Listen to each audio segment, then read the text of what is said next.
j'ai regardé ma chère maison victorienne partir en fumée tandis que ma voisine de l'association de voisins, Karen, sirotait son café avec un sourire suffisant, pensant qu'elle avait enfin gagné notre guerre. Ce qu'elle ignorait, c'est que je suis un juge fédéral avec le pouvoir de détruire tout ce qu'elle avait construit. Mais jusqu'où irait-elle avant que je ne révèle ma véritable identité? Commentez d'où vous regardez cette histoire. La matinée avait commencé comme n'importe quelle autre, avec moi dégustant mon café sur la balançoire centenaire de ma grand-mère, regardant le soleil se lever et peindre le ciel de rose au-dessus des moulures violettes de notre maison victorienne. C'est alors que je l'ai vue. Karen Thompson Power marchait vers ma boîte aux lettres, serrant une enveloppe dans ses mains manucurées comme si elle était en or. J'avais déjà vu cette expression déterminée auparavant, lors des réunions de l'association de voisins qu'elle organisait dans son manoir récemment rénové juste à côté. Mon estomac s'est serré alors qu'elle glissait l'enveloppe dans ma boîte aux lettres et, avant de partir, prenait des photos de mon jardin avec son téléphone. Les roses de ma grand-mère étaient en pleine floraison, leur beauté sauvage contrastant fortement avec les haies taillées au millimètre près de Karen. Je savais qu'elle détestait chaque pétale indiscipliné. L'enveloppe contenait ce qu'elle appelait une opportunité passionnante, une invitation officielle à rejoindre la toute nouvelle association de voisins, accompagnée d'une brochure brillante montrant des maisons identiques en beige, toutes avec des boîtes aux lettres assorties. Le coût d'adhésion était de 5 000 $, avec des cotisations mensuelles de 350 $. Mais ce qui faisait trembler mes mains, ce n'était pas l'argent. C'était la liste des modifications obligatoires à apporter à ma propriété. Supprimer toutes les couleurs de peinture non approuvées, y compris les détails violets bien-aimés de ma grand-mère. Remplacer le jardin de roses par de la végétation approuvée par l'association. Enlever les carillons anciens, ceux qui m'endormaient chaque nuit depuis mon enfance. J'ai regardé par la fenêtre et vu Karen rentrer chez elle avec son téléphone à l'oreille. « Oh oui, je viens de livrer l'invitation finale », disait-elle d'une voix mielleuse qui me donnait la chair de poule. Mais elle va devoir adhérer. Sa maison est la dernière qui ne fait pas partie de l'association. Elle a éclaté de rire. Dès que sa propriété sera conforme, la valeur du quartier va monter en flèche. Ce soir-là, je suis allé chez Karen avec l'invitation en main. Quand j'ai sonné à la porte, une version instrumentale de We Are the Champion a retenti. Évidemment. Elle a ouvert la porte avec un badge capitaine de la sécurité du quartier accroché à son chemisier, arborant un sourire qui, j'imagine, se voulait chaleureux. J'ai examiné votre invitation et ai-je dit calmement, mon expérience professionnelle gardant ma voix posée. Je vais devoir décliner. Cette maison est dans ma famille depuis 3 générations, et je compte bien préserver son caractère historique. Son sourire a disparu plus vite qu'un plateau de biscuits gratuits lors d'une vente de charité. Vous ne comprenez pas, a-t-elle dit en se penchant légèrement vers moi. Ce n'est pas vraiment une invitation. L'association est déjà enregistrée. Votre maison est entourée de membres de l'association. Vous devez adhérer. J'ai sorti les plans cadastraux que j'avais étudiés cet après-midi. En fait, c'est faux. Mon titre de propriété précède toute réglementation de l'association, et je n'ai aucune obligation légale d'y adhérer. 20 ans d'expérience dans le droit m'avaient appris à toujours faire mes devoirs. Le visage de Karen a viré au rouge. Et écoutez-moi bien, a-t-elle sifflé, abandonnant toute prétention de politesse. Ce quartier est en pleine transformation. Le progrès est en marche. Si vous ne suivez pas, les choses pourraient devenir compliquées. Elle a fait un pas en avant et a baissé la voix. Des accidents arrivent aux maisons qui ne respectent pas les normes. Des amendes commencent à tomber. Je l'ai regardée droit dans les yeux. Est-ce une menace, Madame Thompson? Elle a reculé légèrement, retrouvant son sourire artificiel. Bien sûr que non. Je m'inquiète simplement pour la sécurité et la valeur de votre propriété. Ces vieilles maisons peuvent être si imprévisibles? Des problèmes électriques, des fragilités structurelles? Ce serait vraiment dommage qu'un accident se produise parce que vous refusez de moderniser. Derrière elle, j'ai aperçu son mari nous observer par la fenêtre, téléphone en main. Quelque chose dans son attitude m'a mis mal à l'aise.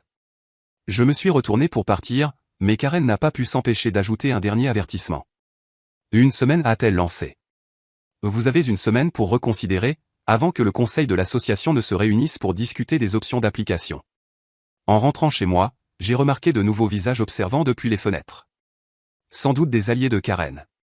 Quelque chose me disait que ça n'allait pas se terminer par un simple refus. Cette nuit-là, j'ai installé des caméras de sécurité tout autour de ma maison et documenté son état actuel. J'avais appris depuis longtemps à faire confiance à mon instinct. Et à cet instant, il me hurlait que Karen Thompson n'en était qu'au début. Mais j'ignorais encore que cette histoire ne concernait pas seulement la valeur des propriétés ou la couleur violette de ma maison. En 30 ans à gérer des personnes difficiles, je n'avais jamais rencontré quelqu'un comme Karen. Et alors que je m'endormais au doux son des carillons de ma grand-mère, je n'avais aucune idée que cette bataille n'était que la première d'une guerre qui allait tout changer. Et que ma maison victorienne bien-aimée allait en être la première victime. Mais Karen avait commis une erreur cruciale en choisissant sa cible.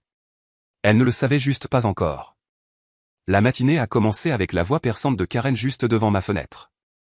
Regardez ces affreux ornements violets. Ils font chuter la valeur de nos propriétés.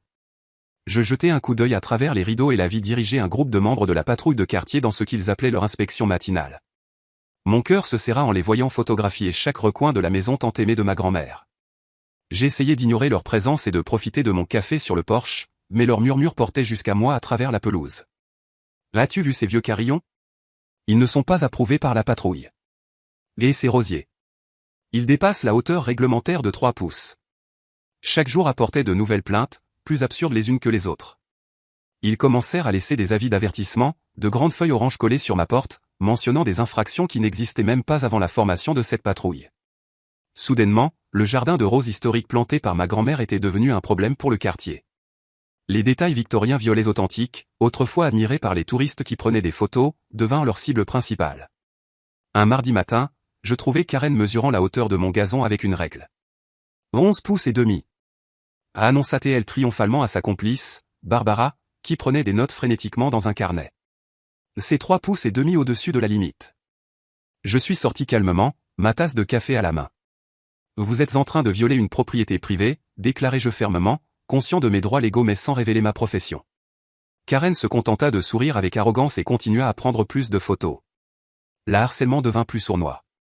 Ils commencèrent à programmer des jardiniers pour arriver précisément à 7 heures du matin le samedi, avec leur équipement délibérément bruyant installé juste à côté de la fenêtre de ma chambre. Les plaintes anonymes au service d'urbanisme devinrent hebdomadaires. À chaque fois qu'un inspecteur venait, je lui montrais calmement les documents attestant du statut historique de ma propriété. Et chaque fois, je voyais Karen bouillonner de rage derrière sa fenêtre. Ils changèrent alors de tactique et passèrent à la guerre psychologique. Leur nouvelle stratégie? Organiser des réunions de la patrouille du quartier dans l'allée de Karen, juste devant mon bureau à domicile. De mon poste de travail, j'entendais leurs discussions sur certaines personnes qui nuisaient à l'image du quartier et sur des maisons problématiques qu'il fallait traiter pour le bien de la communauté. Mes caméras de surveillance capturèrent leurs provocations. Ils laissèrent leurs chiens faire leurs besoins sur mon gazon, puis feignaient l'indignation quand je leur montrais les images. « Oh, mon cher Bentley ne ferait jamais ça !» s'exclamait Karen en portant la main à son collier de perles, alors que son énorme Golden Doodle laissait une nouvelle surprise sur ma pelouse. Le point de rupture arriva lors de la fête annuelle du quartier. Bien sûr, je n'étais pas invité, mais je pouvais parfaitement entendre Karen parler à haute voix de ses plans pour moderniser la communauté. Certaines vieilles maisons, annonça-t-elle en lançant un regard appuyé vers la mienne, ne correspondent plus à l'image que nous voulons donner à notre quartier. C'est alors que je vis des gens prendre des photos des fondations de ma maison, murmurant à propos d'éventuels problèmes structurels. Je gardai mon calme et documentais tout. Chaque lettre, chaque photo, chaque plainte anonyme. J'archivais tout avec précision. Quand ils installèrent des projecteurs ultra puissants dirigés droit sur mes fenêtres, j'ajoutais la pollution lumineuse à mon dossier de preuves grandissant. Ma grand-mère m'avait appris la patience, et en voyant le groupe de Karen devenir de plus en plus agressif, je savais que le timing serait essentiel. Ce soir-là, en passant en revue les enregistrements de mes caméras, je tombais sur une scène inquiétante. 2 membres du conseil de la patrouille du quartier examinaient les limites de ma propriété, chuchotant à propos des réglementations sur les servitudes de passage.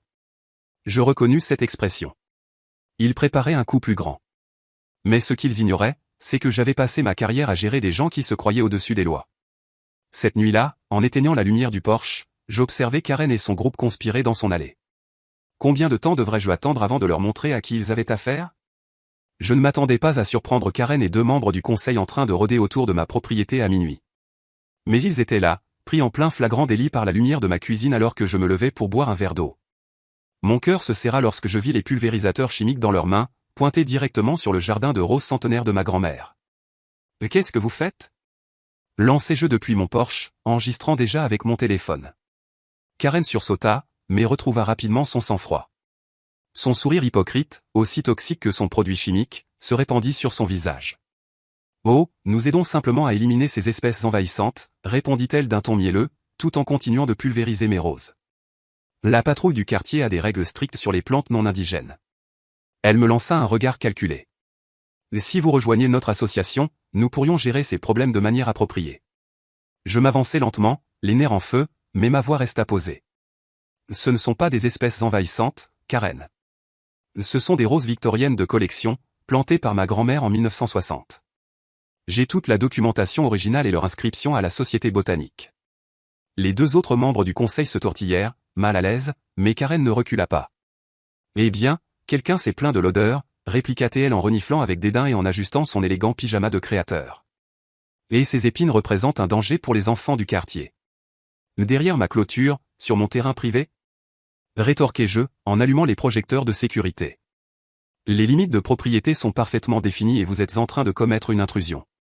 C'est alors que Bob, le mari de Karen, émergea de l'ombre. Ancien sergent de police à la retraite, il était habitué à intimider les autres. « Allons, allons, pas besoin de sortir les grands mots. » dit-il d'un ton contrôlé. « Nous voulons simplement maintenir un certain standing dans le quartier.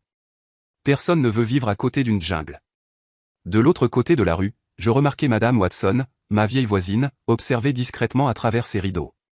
Le mois dernier, elle avait été contrainte d'adhérer à la patrouille du quartier après des visites nocturnes similaires. Son magnifique jardin de pierre avait été remplacé en quelques jours par des arbustes génériques approuvés par Karen. Le lendemain matin, mes roses étaient mortes. Leurs pétales vibrants étaient devenus noirs et flétris. Mais Karen avait commis une erreur fatale. Sans le savoir, elle venait d'exposer le mode opératoire de la patrouille du quartier. Pendant ma pause déjeuner, je me rendis au bureau des archives du comté et découvris que toutes les maisons qui avaient refusé de rejoindre la patrouille du quartier avaient connu des accidents suspects ou des infractions au code jusqu'à être vendues de force. Cet après-midi-là, j'installai des caméras de surveillance haute définition, soigneusement dissimulées parmi les plantes restantes. Ce soir-là, Karen paradait déjà devant ma maison avec des acheteurs potentiels. Bien sûr, cette horreur sera bientôt réglée, annonça Karen à voix haute. Nous avons nos méthodes pour gérer les résidents difficiles. La semaine suivante, le harcèlement devint incessant. Ma boîte aux lettres fut renversée 3 fois. Des plaintes anonymes furent déposées pour nuisances sonores, même les jours où je n'étais même pas chez moi. Les inspecteurs municipaux commencèrent à venir quotidiennement, ne trouvant jamais rien d'irrégulier, mais revenant malgré tout. Mes poubelles disparurent, pour finalement être retrouvées en violation des règles de la patrouille du quartier. Je documentais tout méticuleusement, préparant mon dossier en silence. Mais le groupe de Karen devenait de plus en plus audacieux. Ils commencèrent à organiser des réunions de la patrouille juste devant chez moi, pointant du doigt chaque soi-disant défaut de ma maison aux nouveaux résidents potentiels. Cette propriété fait baisser la valeur du quartier, déclarait Karen, agitant son sac à main de luxe pour appuyer ses paroles. Mais ne vous inquiétez pas. Elle offrit un sourire satisfait. Ce problème ne durera pas longtemps. La goutte d'eau qui fit déborder le vase fut lorsque je les surpris en train de saboter les poteaux historiques de ma clôture, les desserrant lentement tout en prétendant mesurer le trottoir. Mes caméras de sécurité capturèrent Karen donnant des instructions à ses sbires. Une fois que ces poteaux échoueront à l'inspection, elle devra remplacer toute la clôture par notre modèle approuvé. Un sourire mauvais s'étira sur son visage. Ça lui coûtera des milliers. À moins, bien sûr, qu'elle rejoigne la patrouille. Cette nuit-là, en réexaminant mes enregistrements, je remarquai quelque chose d'étrange. L'équipe d'inspection de la patrouille prenait toujours des photos de mes compteurs électriques, de mes conduites de gaz et d'autres installations. Ils cartographiaient méthodiquement chaque point vulnérable de ma maison. Mais pourquoi? Les pièces du puzzle commencèrent à s'assembler, et l'image qui se dessinait me glaça le sang. Je savais que je devais agir vite, mais je ne pouvais pas encore me dévoiler.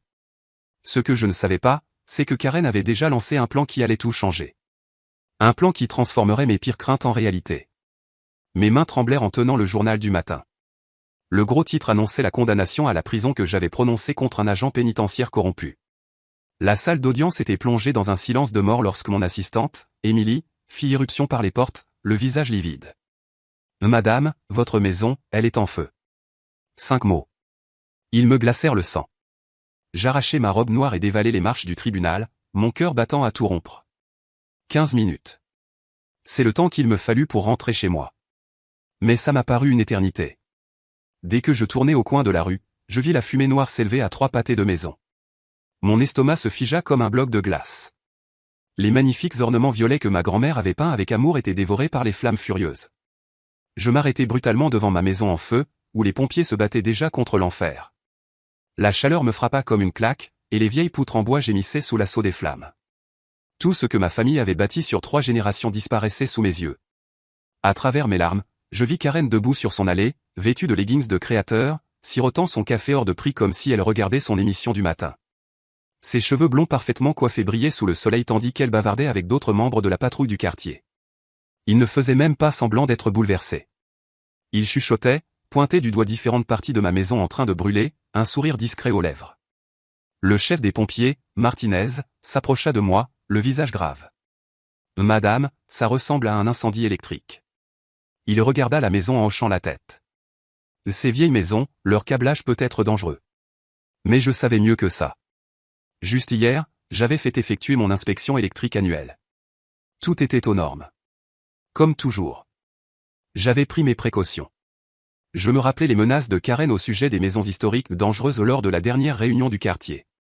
Mes caméras de sécurité. La pensée frappa comme la foudre. Avec des mains tremblantes, je sortis mon téléphone et tentai d'accéder aux enregistrements.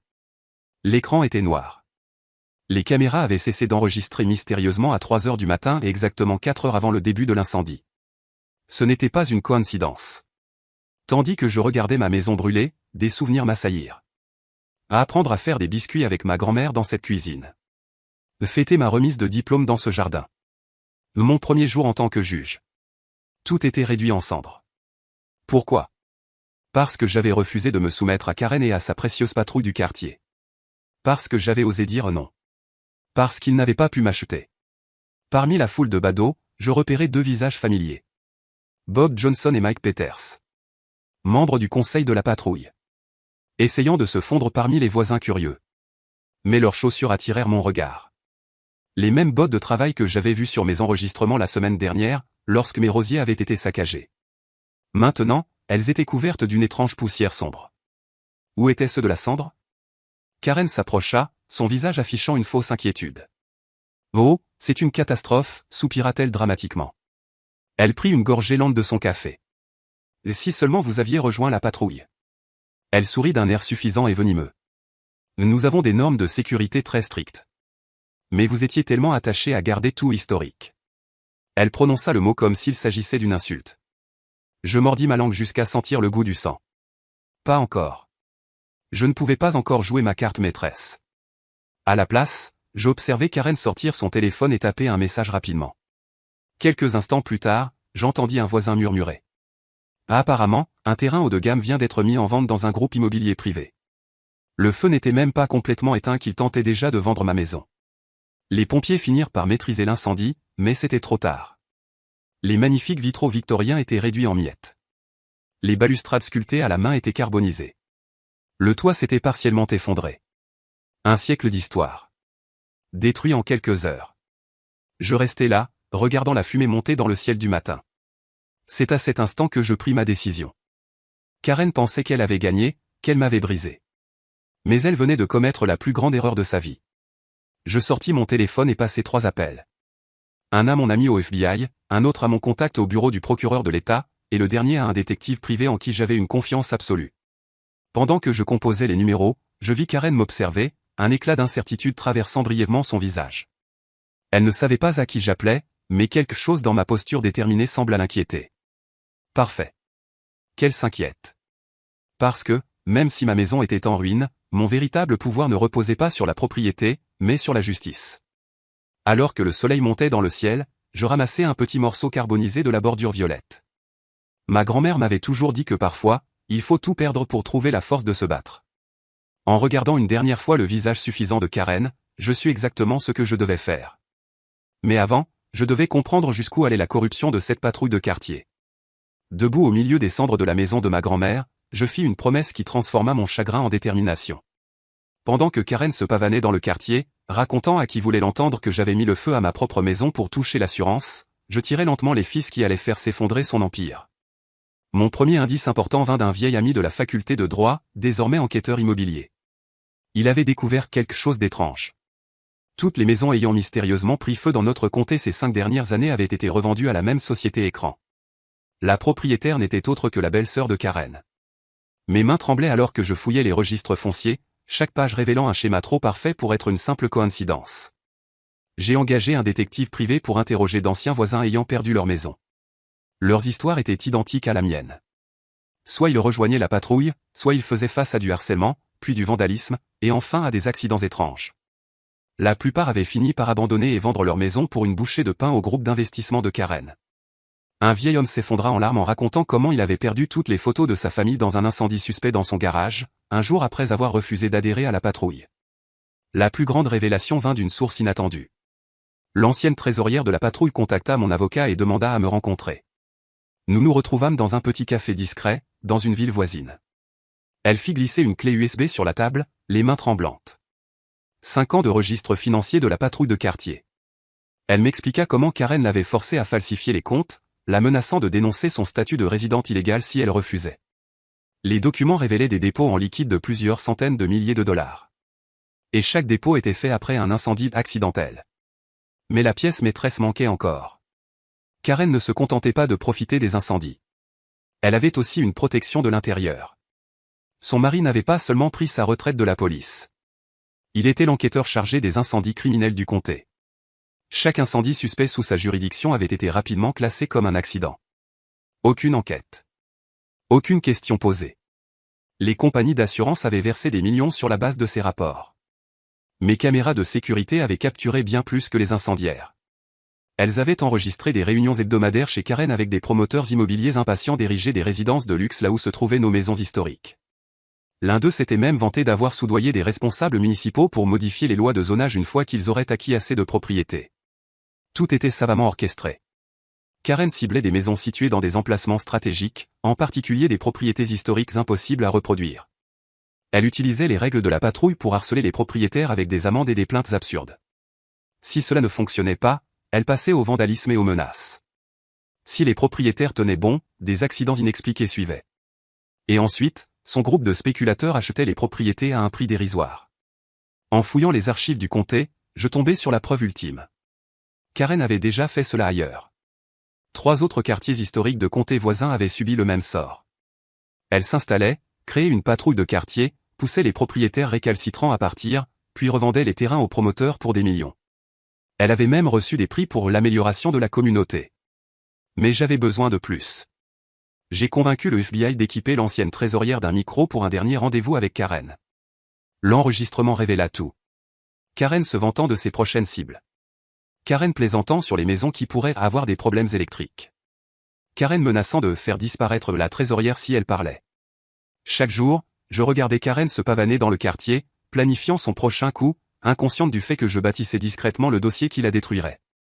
Elle n'avait aucune idée que chaque sourire arrogant, chaque faux commentaire de sympathie sur mon tragique accident, était documenté. Son orgueil serait sa perte. La pièce finale du puzzle apparut dans les archives municipales. Un ancien plan d'urbanisme montrait un projet secret d'extension d'autoroute. Les amis promoteurs de Karen avaient des informations privilégiées. Ma maison était essentielle pour la construction d'un futur centre commercial de plusieurs millions.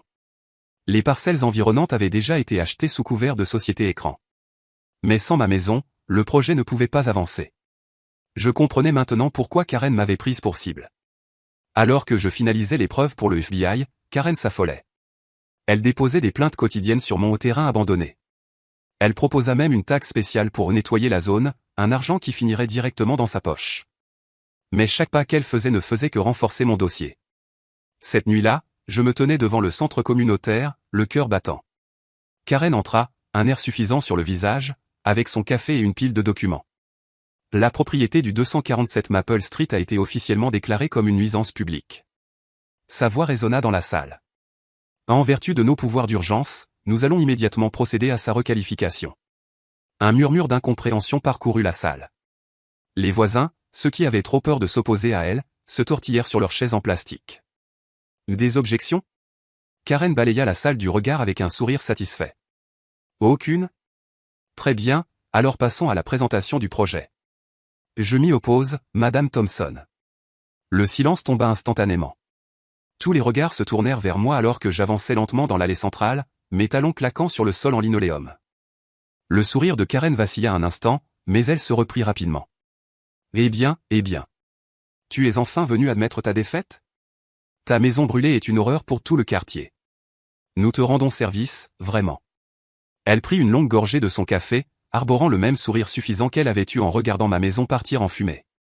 J'ouvris mon attaché-caisse et déposai un lourd dossier sur la table.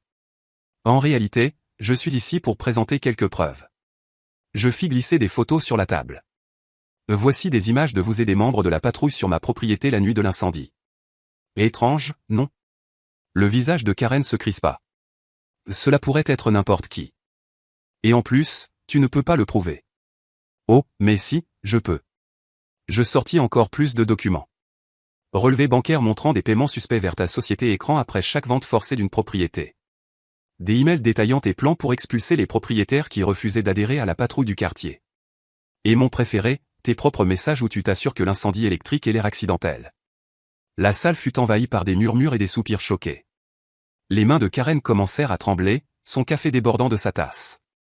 C'est ridicule. Tu ne peux pas venir ici en lançant ces accusations absurdes. Je vais te poursuivre pour diffamation. C'était mon moment. J'ouvris mon attaché-caisse une dernière fois et en sortis ma robe de juge. Le tissu de soie glissa sur mes épaules alors que je l'enfilais calmement. Juge fédéral Sarah Martinez, annonçai-je en regardant le sang quitter le visage de Karen. Actuellement en charge du dossier 2025 CR 142, États-Unis contre Thompson et autres. Une enquête RICO pour corruption, fraude et complot criminel. La tasse de café lui échappa des mains et s'écrasa sur le sol. Le liquide chaud éclaboussa ses chaussures de marque, mais elle ne s'en rendit même pas compte. Sa bouche s'ouvrait et se referma, comme un poisson hors de l'eau. FBI. Personne ne bougea. Juste au bon moment, des agents entrèrent par les deux portes, badge levé.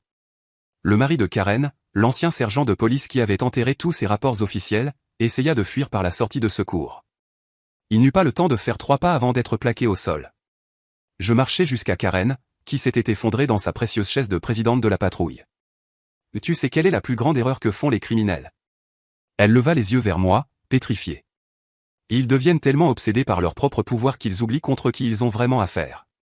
Je ramassai son maillet, celui dont elle se servait pour prononcer des jugements absurdes contre les maisons qui ne correspondaient pas à ses normes. Audience levée.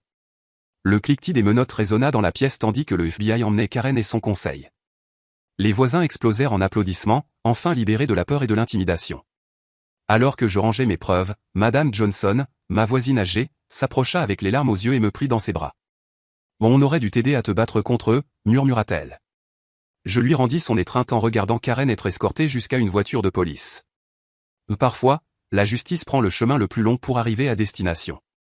Le matin du procès, tout semblait différent. Je me regardais dans le miroir de ma salle de bain, ajustant ma robe de juge, me souvenant du rire de Karen quand ma maison a brûlé.